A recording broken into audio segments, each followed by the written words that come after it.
Du coup, là, l'idée, c'était de discuter de la situation actuelle en Argentine avec l'élection de Milei et de comprendre le phénomène pour donner des pistes pour mieux le combattre, justement.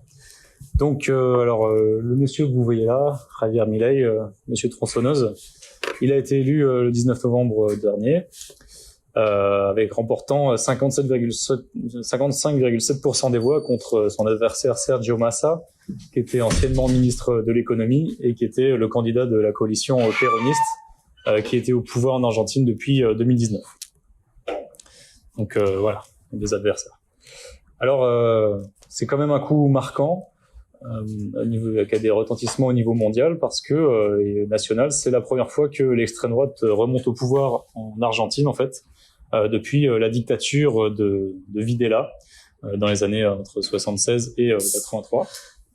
Alors bien que, pas dire que Milei et son gouvernement là soit une dictature militaire visant à assassiner le plus de militants ouvriers possible, son élection marque quand même un changement de politique dans le paysage politique argentin et dans toute l'Amérique latine aussi, et a des impacts sur la scène politique mondiale. Parce qu'avoir ce genre de personnage, bon là, qui est, vous avez peut-être vu des discours, des vidéos, mais qui est ouvertement réactionnaire contre le droit à l'avortement, contre le droit des personnes LGBT, qui vante les mérites d'un capitalisme totalement débridé, hors de tout contrôle, qui veut découper les services publics à la tronçonneuse pour lutter contre la gangrène du socialisme bureaucratique de l'État argentin, qui est également, dernier cerise sur le gâteau, fervent soutien à la politique génocidaire d'Israël, où il était en visite dernièrement à serrer toutes les paluches qu'il pouvait et à pleurer sur le mur d'alimentation.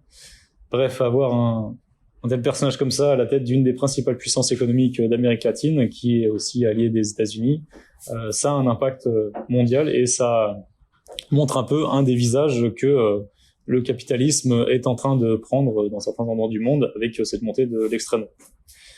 Et d'ailleurs, on va le voir après, mais dès son arrivée au pouvoir, ce gouvernement autour de Milei, il s'est montré pour ce qu'il est réellement, c'est-à-dire un gouvernement qui doit servir à mater les plus pauvres et la classe ouvrière.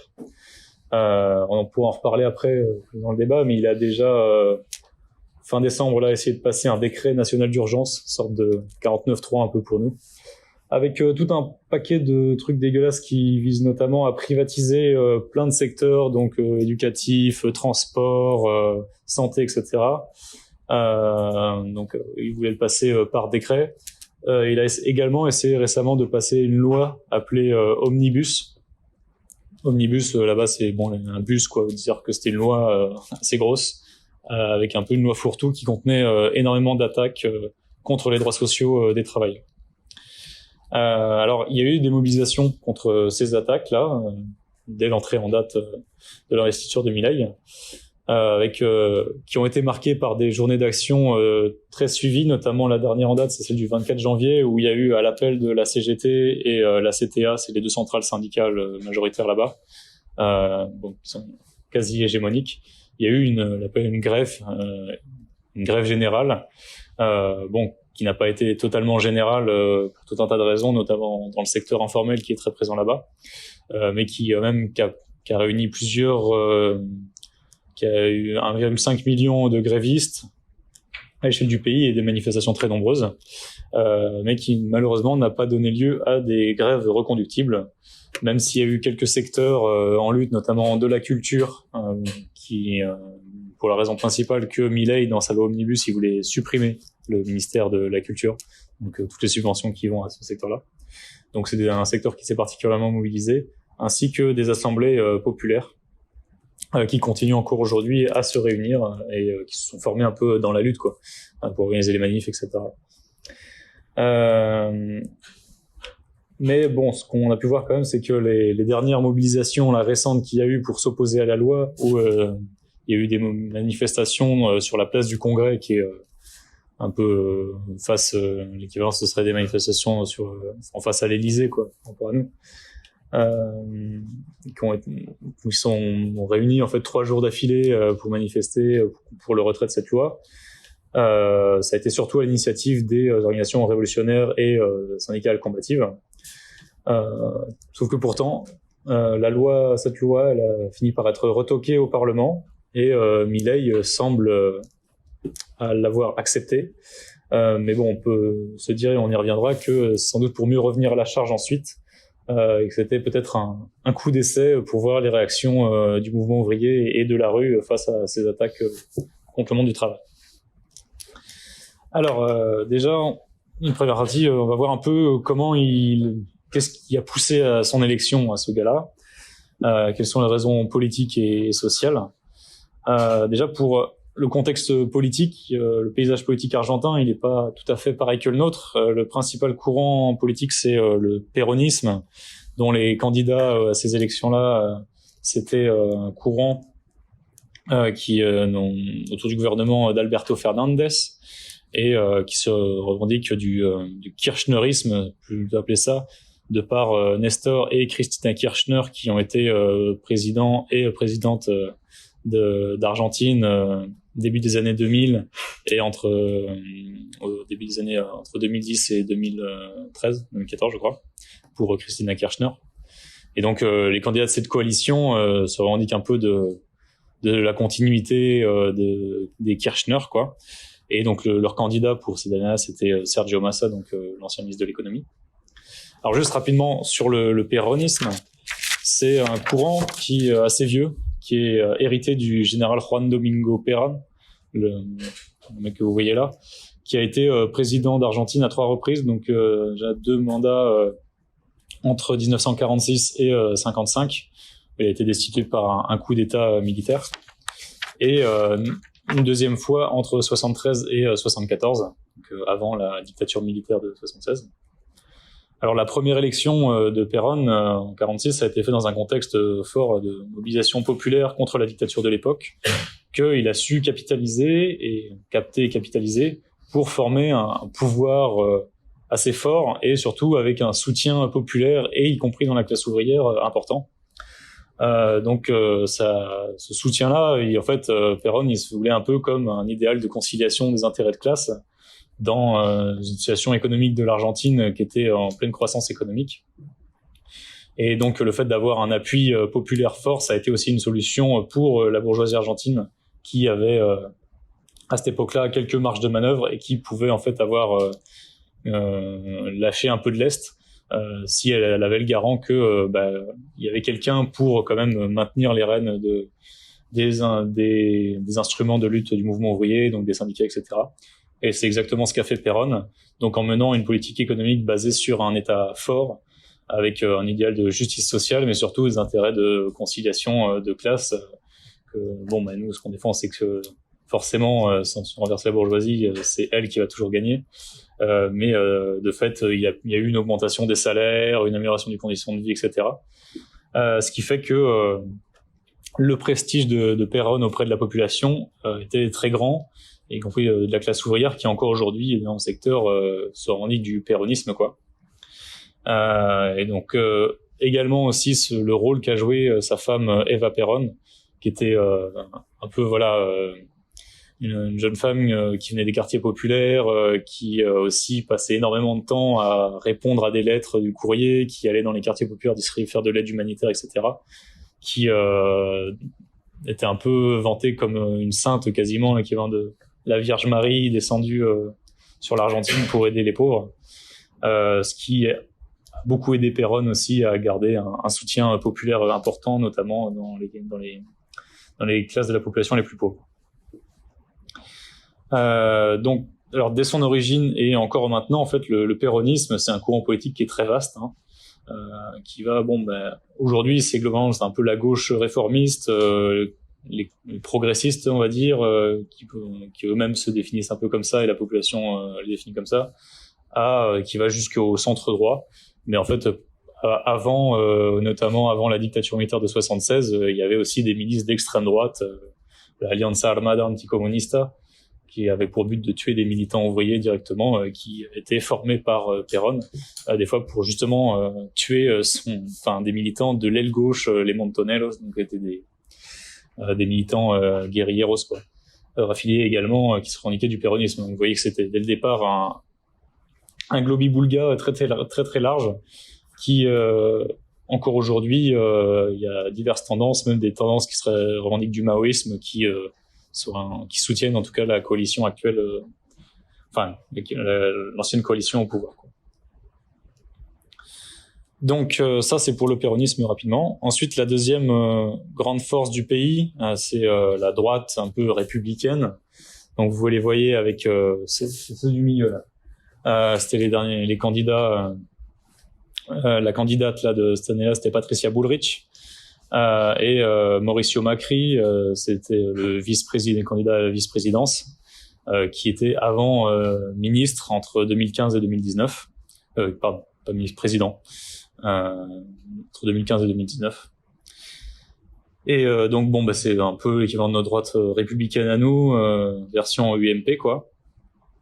Et du coup le parti de Milei en fait qui est assez récent, la Libertad Avanza, qui a connu un essor assez rapide depuis la fin de la pandémie.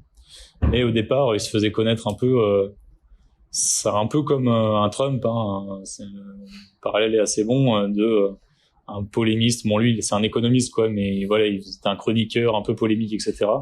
Et qui, après la pandémie, a commencé à jouer un rôle un peu plus important sur la scène politique. Et jusqu'à devenir président aujourd'hui, on va voir comment. Et après, particularité aussi, donc, un peu la quatrième force politique qu'on a eu dans ces élections, c'est Frente de Izquierda. C'est un front électoral composé de groupes trotskistes, quoi. Donc il y a pas trop, si vous voulez, il y a pas trop l'équivalence de la NUPES, la France Insoumise là-bas. En fait, tous les groupes qui sont de gauche mais bourgeois, revendiques réformistes, etc., se sont tous ralliés derrière Unión por la Patria, derrière le camp péroniste en fait, et un peu la seule grande coalition révolutionnaire qui existe et qui a fait des scores qui lui permettent d'être au second tour, c'était le Front de gauche, donc qui est composé de 4 partis. Le Partido Obrero, Parti ouvrier, le Partido de los Trabajadores Socialista, la version argentine du groupe Révolution Permanente en France, le Movimiento Socialista de los Trabajadores, et Izquierda Socialista, donc gauche socialiste.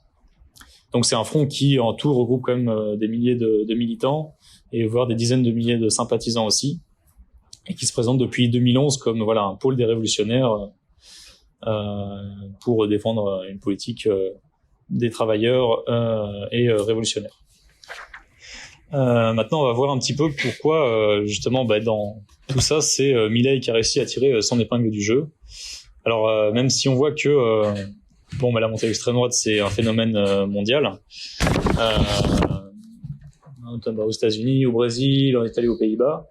En Argentine, il y avait quand même un traumatisme qui était laissé depuis la dictature militaire de 76 à 83, qui avait un peu contribué à freiner l'avancée de cette extrême droite, où justement une partie de la population se revendique encore du nunca más, quoi. Plus jamais ça, plus jamais une dictature militaire, et les gens qui s'en revendiquent en fait avaient pas tellement carte sur table dans la scène politique argentine. Mais sauf qu'on voit en fait, depuis la retour de la démocratie en 83, c'était une alternance gauche-droite gauche-droite entre la droite républicaine et le camp péroniste, et la droite républicaine. Mais on le voit en fait depuis 20 ans, il y a une pauvreté qui se maintient autour de 40%. Et après, la moitié de la population active qui travaille soit totalement au noir, soit au noir à côté d'un travail, on va dire, légal, pour un salaire de misère. Et donc, du coup, du fait de l'économie informelle sans protection sociale.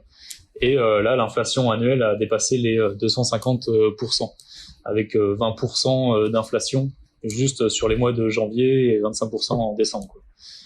Avec du coup, bien sûr, des salaires qui sont loin derrière ça. Donc il y a vraiment une colère très très forte contre le gouvernement en place et globalement toutes les élites politiques qui mènent des politiques d'austérité depuis des années. Et ça, Milei a su en fait le capitaliser en se présentant comme une force anti-système. Donc lui, il a fait croire dans son discours en se disant contre la caste, etc., qui serait une autre alternative en quelque sorte. Et en fait, le vote pour Milei, il est assez caractéristique de cette colère dégagiste, justement de tout un pan du secteur de la petite bourgeoisie déclassée, mais également aussi des secteurs les plus populaires qui veulent en finir en fait avec ces politiques d'austérité que mènent les différents partis qui font au final la même chose depuis des années, quoi. Et surtout qui n'en peut plus en fait, qui crève la dalle avec la crise économique et sociale qui ne fait qu'empirer et avec une inflation que personne ne semble capable de contrer. Alors aussi, la montée de Milei est sans doute un intérêt pour la bourgeoisie argentine qui, évidemment, est une bourgeoisie de second ordre sur la scène internationale et qui voit ses marges de manœuvre un peu réduites pour être compétitive à l'échelle internationale. Donc, sans doute que, en tout cas, la bourgeoisie argentine, ou tout au moins une partie, aura besoin d'un gouvernement qui soit prêt à s'attaquer frontalement aux droits des travailleurs et à réprimer tout cas d'opposition. Ça, c'est un peu le cas dans tous les pays où l'extrême droite monte. Sauf que, contrairement à certains types d'extrême droite qui se donnent un peu un vernis social, comme Le Pen en France, ou en tout cas qui disent oui, nous, on est pour aider les pauvres, etc., où on va... c'est un peu la lutte des petits contre les gros. Lui, Milei, il prêche directement un capitalisme totalement débridé afin de libérer l'économie argentine. Il s'en cache pas trop, quoi. Donc, il utilise des propositions démagogiques comme... Non, c'est pas ça. Tant pis. Je vous montrerai après. Comme la dollarisation. Donc, ça, c'était sa mesure phare dans sa campagne. Donc, le fait de convertir le peso argentin en dollars américains. Un changement de monnaie, quoi. Donc l'ultralibéralisation de tous les services publics, donc la santé, l'éducation, les banques, entre autres, et en fait la réduction de l'État, mais quand même en gardant le strict minimum qui est indispensable à la bourgeoisie, c'est-à-dire la force de répression autour de la justice, la police et de l'armée, hein. Pas fou quand même. Mais un peu un discours anti-bureaucratie étatique quand même, mais bon, pour tout ce qui est utile à la population, qui se veut un peu anti-caste, ou du moins anti-caste politique, parce que on n'en l'a jamais vu cracher non plus sur les patrons.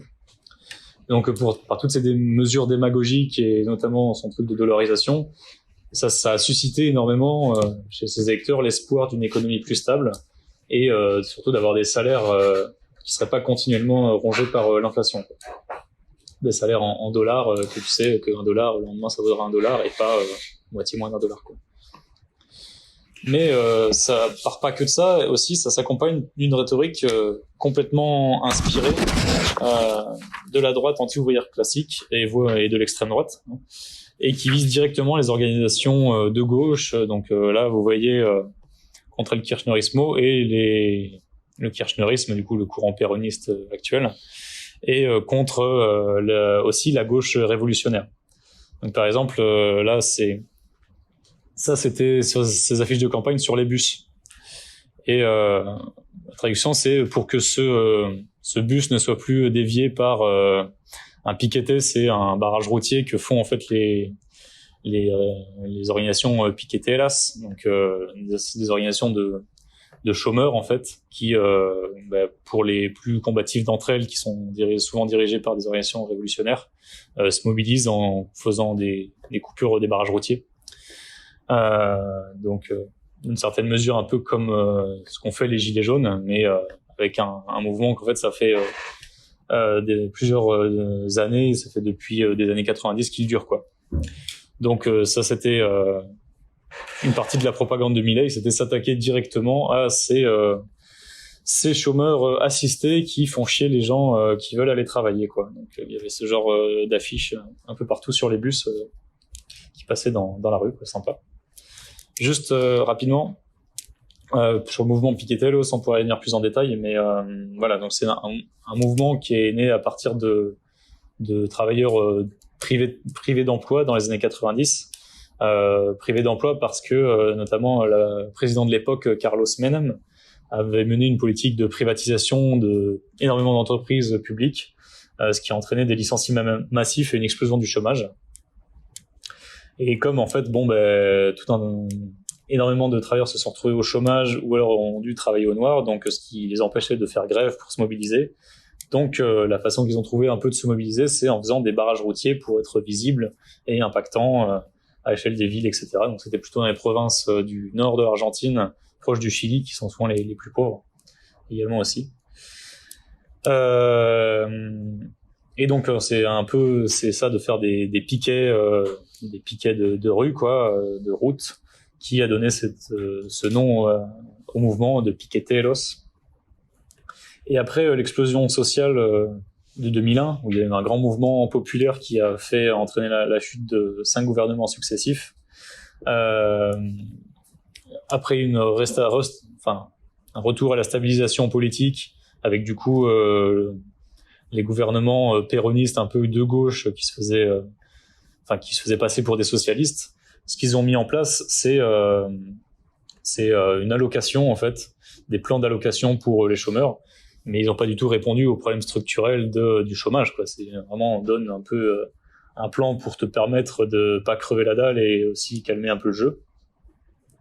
Et notamment, c'était toute une tentative pour essayer de canaliser cette révolte et faire patienter en promettant, essayer de calmer le jeu de ce mouvement-là, en promettant un peu d'aide, de créer des emplois, etc., de faire reculer le chômage, mais en faisant pas grand-chose de fait.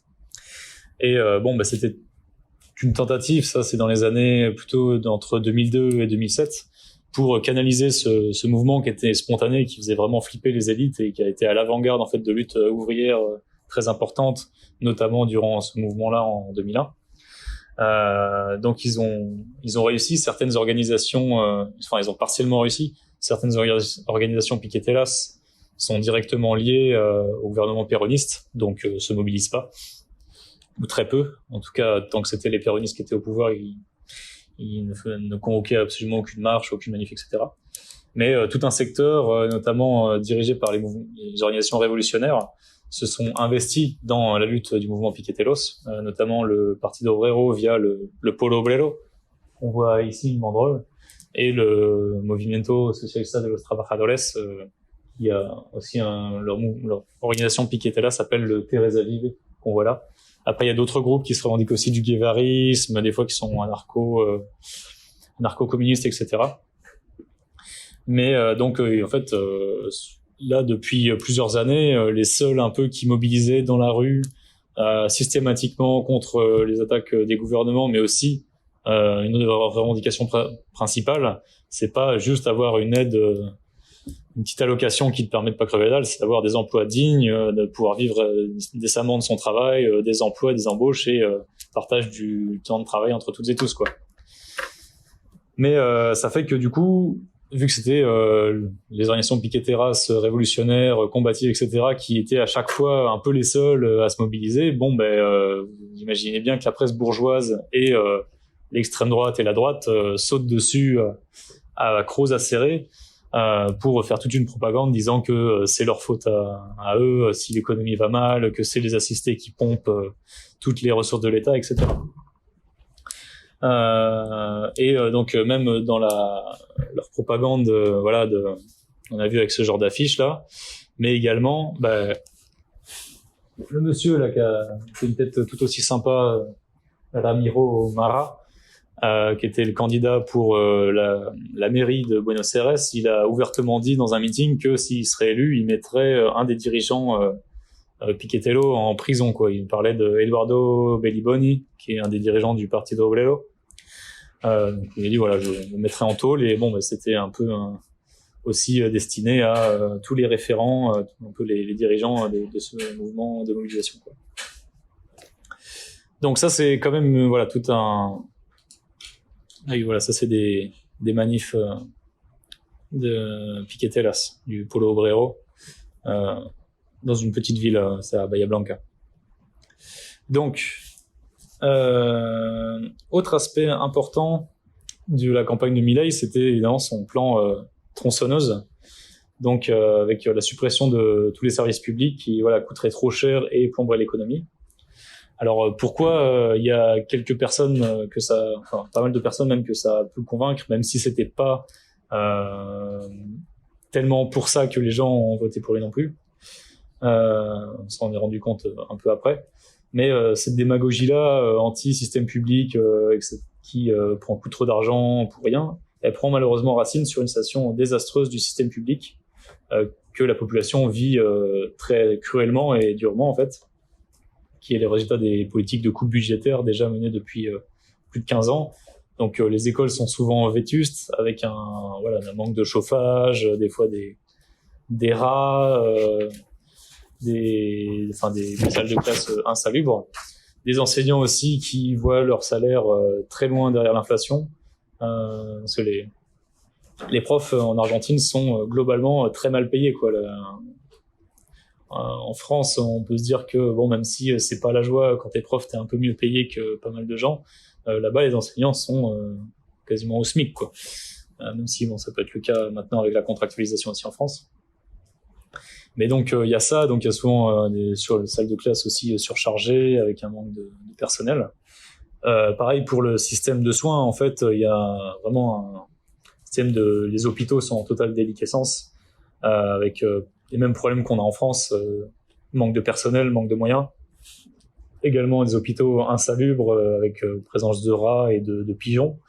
Donc voilà, un service complètement dégradé par manque de moyens.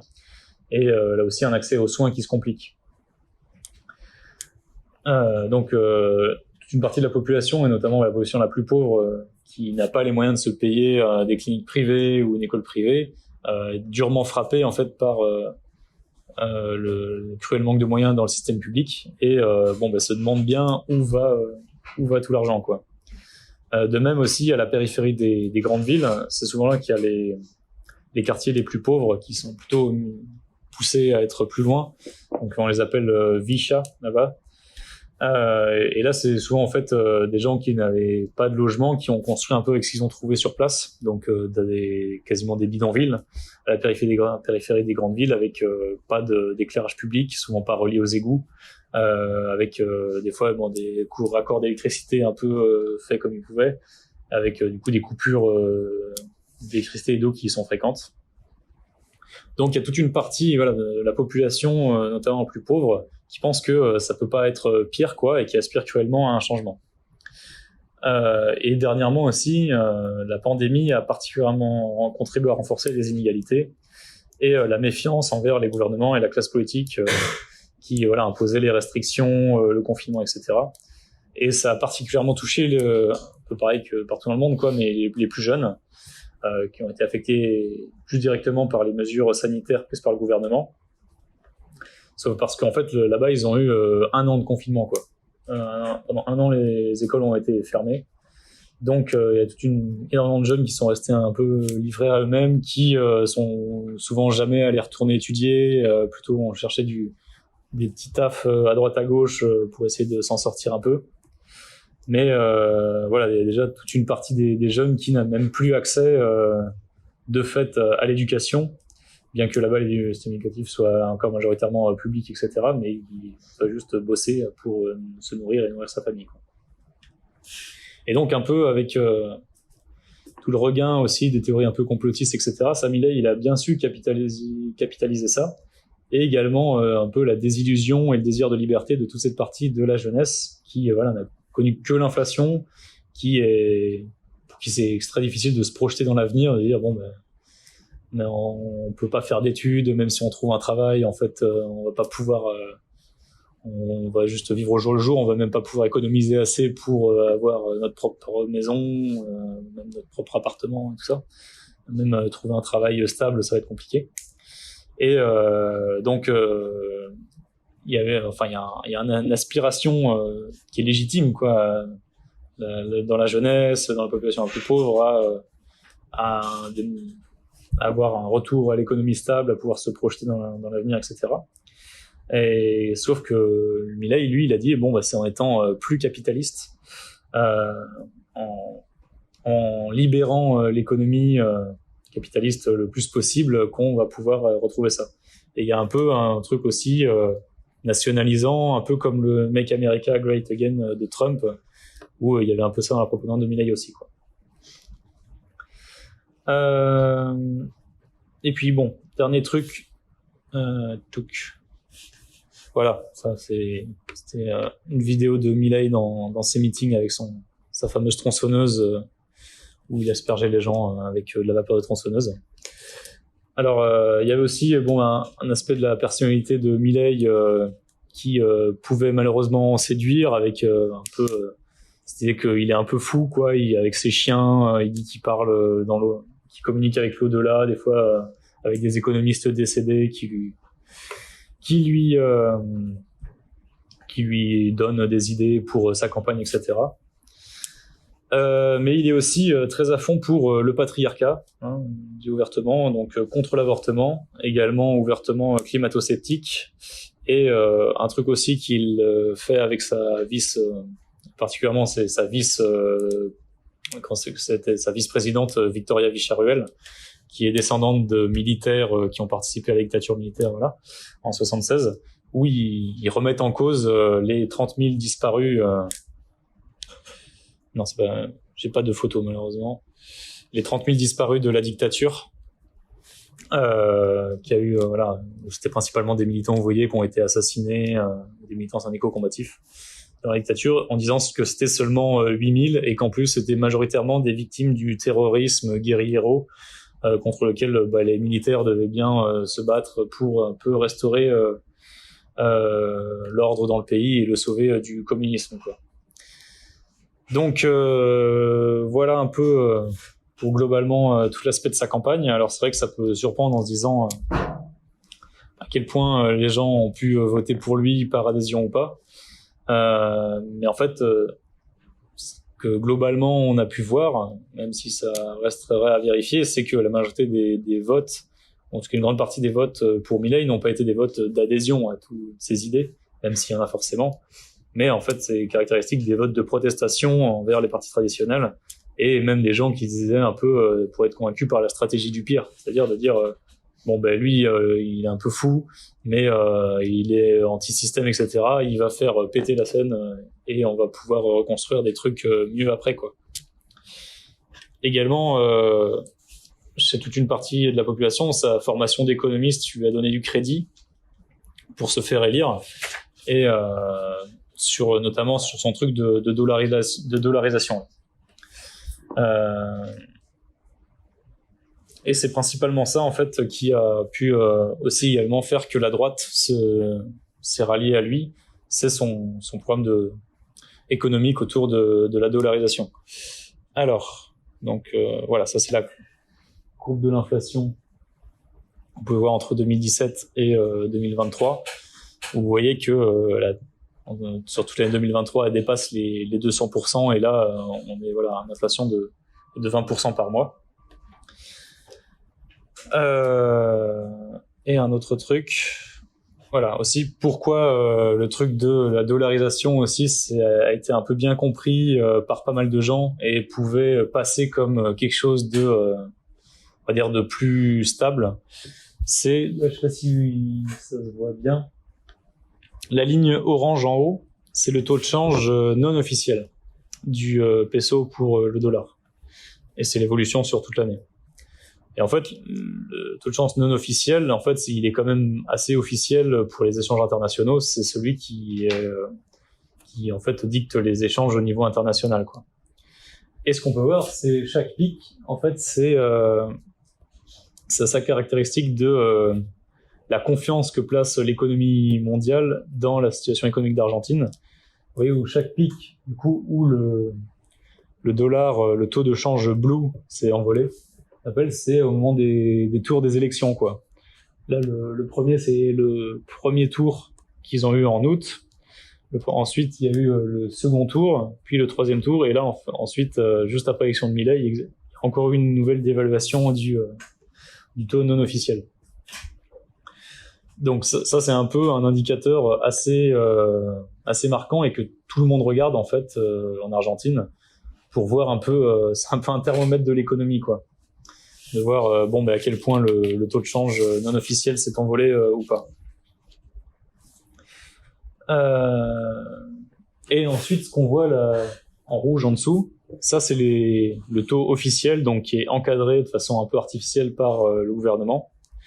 Et bon, mais il y a eu une première dévaluation en août là, qui a été réalisée par le ministre actuel de l'économie, Sergio Massa, qui était candidat. Et là, en fait, depuis que Milei a été élu, on voit qu'il a énormément dévalué le taux officiel pour qu'il rattrape le taux non officiel. Donc, en fait, ça a entraîné une inflation énorme peu de temps après qu'il ait été élu, quoi. Donc, par exemple, tac. Donc voilà, peu de temps après qu'il ait été élu, il a annoncé déjà un peu le tableau. Il y a pas de thunes, donc ça va être dur et il va falloir se serrer la ceinture, quoi. Il disait, va falloir qu'on mène une politique d'austérité. Il va falloir faire des sacrifices douloureux pour rendre sa grandeur à l'Argentine. Déjà le décor était planté. Donc dès le lendemain de son investiture, donc c'était le 11 décembre, il y avait un plan de prix juste entre guillemets qu'avait mis le gouvernement précédent pour limiter un peu l'inflation. Ça a été supprimé et les supermarchés ont rouvert avec des prix qui ont augmenté de 20 à 25% et parfois même jusqu'à 100% pour certains produits. Donc pour un peu un exemple d'inflation mensuelle en novembre, les pâtes et le riz ont pris 20%, la farine 40%, le pain 45% et un peu la même chose en décembre aussi. Et là en janvier, un peu tout produit confondu, de nouveau 20% d'inflation. Et même si les salaires minimums sont revalorisés chaque mois, en fait ils restent loin derrière l'inflation. Donc voilà, ça c'est l'inflation sur l'année, et ça c'est une courbe qui montre l'évolution du salaire minimal. On peut voir du coup en rouge c'est le pesos et en jaune c'est en dollars. Et donc on voit que même si il augmente, la courbe rouge ça augmente parce que du coup tous les mois il donne un petit peu plus pour rattraper l'inflation par rapport en fait à ce que vaut vraiment le pesos, parce qu'il continue à se dévaluer par rapport au dollar. On voit qu'il y a une énorme chute à la fin de l'année, un abîme quoi, quand le taux de dollar non officiel mais qui correspond quand même aux échanges internationaux s'est envolé. Bon en fait les Argentins gagnent de moins en moins d'argent en termes de dollars, quoi. Mais en fait le problème pour eux c'est que l'économie argentine elle est quand même assez dépendante des exportations et de ce qui se passe à l'échelle internationale. Ils n'ont pas du tout un marché autosuffisant. Donc c'est hyper important pour l'économie argentine ce taux non officiel, quoi. Donc voilà, il y a eu une inflation énorme qui continue et accompagnée d'une dévaluation du pesos. Alors suite aux fortes hausses de prix qui ont suivi l'investiture, il y a le nouveau ministre de l'économie de Milei, Luis Caputo s'appelle. Non, ça n'a rien à voir, désolé. Qui était ancien ministre des Finances sous le gouvernement de Macri. Il a annoncé des mesures d'urgence, en quelque sorte, pour éviter une nouvelle inflation annuelle. Donc, il a dévalué du coup le taux officiel, ce qu'on a vu là. Voilà, il a dévalué, c'est lui qui est responsable du taux de dévaluation officiel de plus de 100% pour rattraper que l'officiel rattrape le non officiel. Il a annoncé également des licenciements dans la fonction publique, l'arrêt des subventions au secteur de l'énergie et des transports, et en prétextant que voilà, découpage, voilà, le plan tronçonneuse a déjà commencé, mais il disait en gros c'est pas le secteur privé qui doit supporter les efforts, mais bien l'État sous prétexte de croissance. Sauf que l'État en fait c'est les ressources des impôts aussi, etc., dont les entreprises sont largement exonérées, et c'est surtout les travailleurs qui vont payer la note en fait, un peu comme toujours. Et donc avec des coupes budgétaires là où ça les arrange dans les services publics, ce qui va encore une fois retomber de nouveau sur la population, quoi. Mais en fait, de la propagande de Milei depuis qu'il est élu, c'est de jouer un peu sur le fait que pour y avoir, pour éviter une inflation incontrôlable, etc., il faut faire des sacrifices, soi-disant nécessaires, mais en fait qui se révèlent être des cadeaux au grand patronat et en particulier aussi à la caste dont il est lui-même issu, mais qu'il prétendait combattre et avec laquelle il gouverne complètement.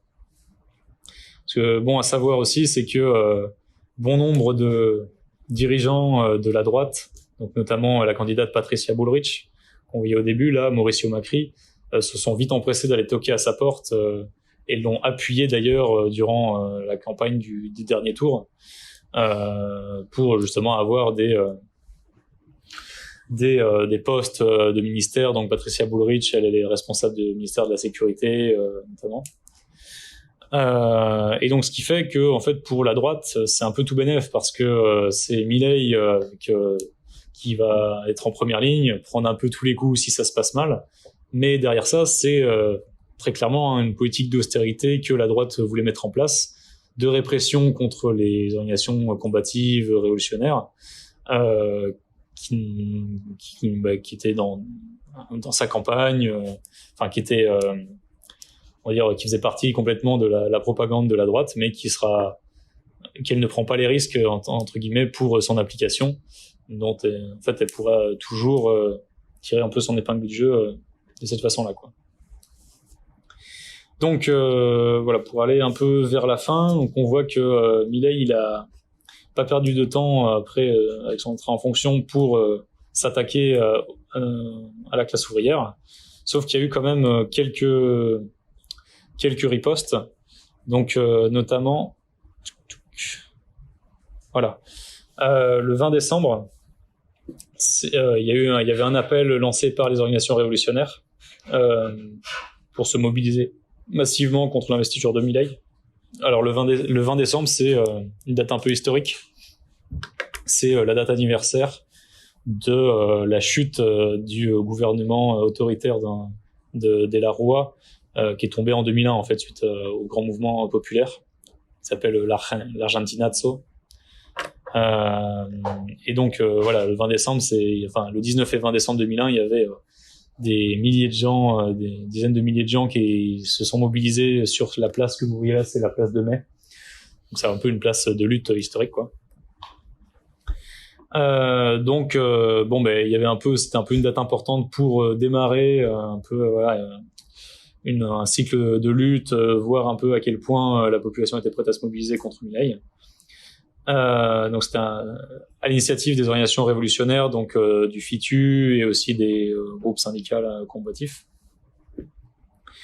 Et ça a été aussi tentative du gouvernement. Il voulait appliquer son plan anti-Piquetes, donc il voulait que les manifestations se fassent que en file indienne et que s'il y avait de la casse et également en gros tout frais occasionné par l'État, soi-disant même le déploiement de forces de l'ordre aussi, la facture serait envoyée aux organisateurs de manif. Donc ça donnait en fait le but clairement affiché, c'était qu'il n'y ait pas du tout de manifestation ou pas de rassemblement. Donc heureusement ça n'est pas passé parce que il y a eu quand même pas mal de gens qui sont venus à la marche, même si le plus intéressant ça a été le soir. Non, j'ai pas de photo là, mais vous avez peut-être vu passer. En fait, il y a eu durant la nuit du 20 au 21 décembre, il y a eu les casserolades un peu partout dans Buenos Aires, où des gens se sont rassemblés spontanément sur la place du Congrès. Donc la place globalement devant le Congrès, là où c'est le Parlement, quoi. Et ça c'était c'est venu un peu comme ça. Énormément de gens se sont rassemblés sur la place. On continue à faire des sons de casseroles toute la nuit, et ça a duré quand même 2 jours de suite, avec un peu un caractère qui ressemblait aux mobilisations spontanées de 2001, quoi. Donc ça a été une première petite victoire. Il y a eu ensuite la journée du 27 décembre, également là à l'initiative des organisations révolutionnaires.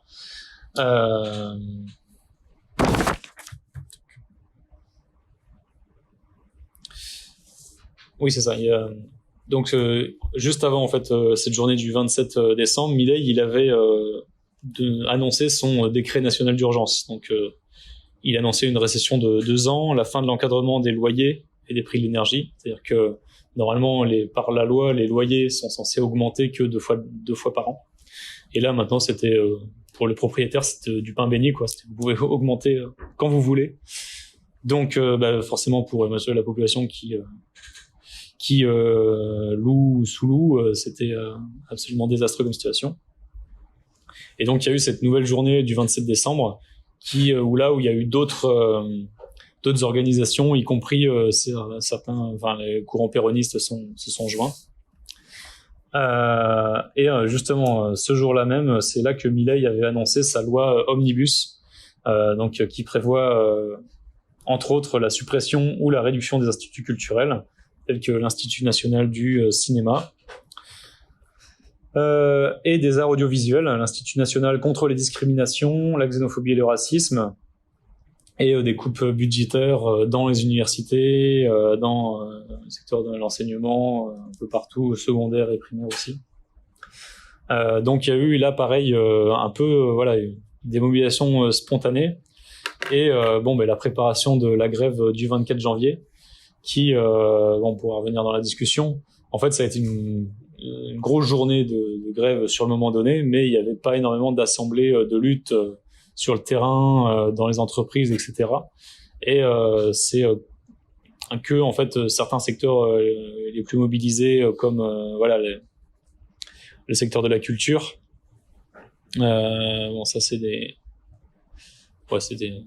autre chose dans les universités aussi, même si là elles sont là c'est les vacances d'été, donc les universités sont pas occupées, mais où il y a une politisation très forte quand même, notamment dans certaines, et où ils comptent mobiliser là pour la rentrée, voir s'il y a possibilité d'un mouvement étudiant, etc. ou quoi.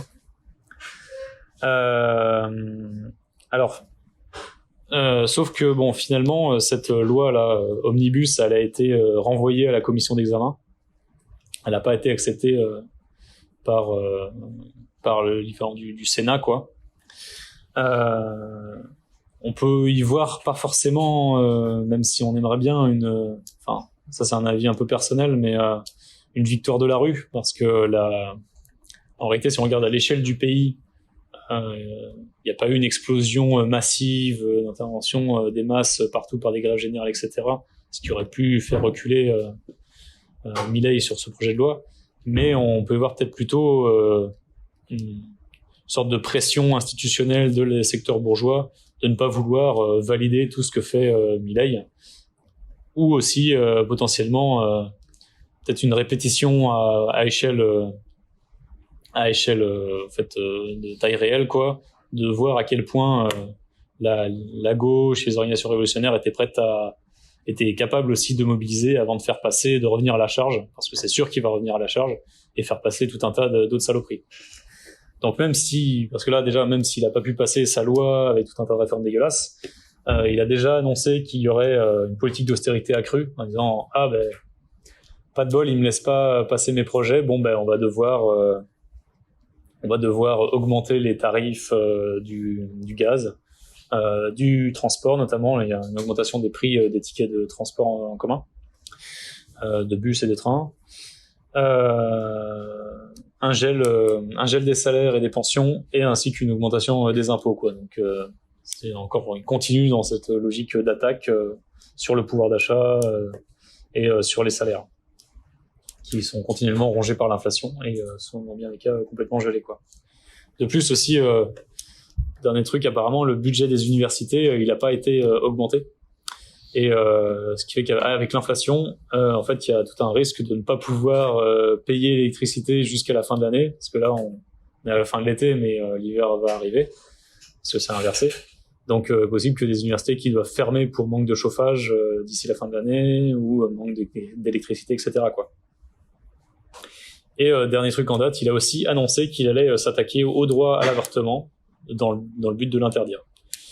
Donc je termine là-dessus, mais on espère en tout cas les organisations révolutionnaires, combatifs, féministes, etc., pose la journée du 8 mars là comme le prochaine date importante de lutte et de mobilisation, donc à préparer pour contrer les projets réactionnaires de Milei et de son gouvernement.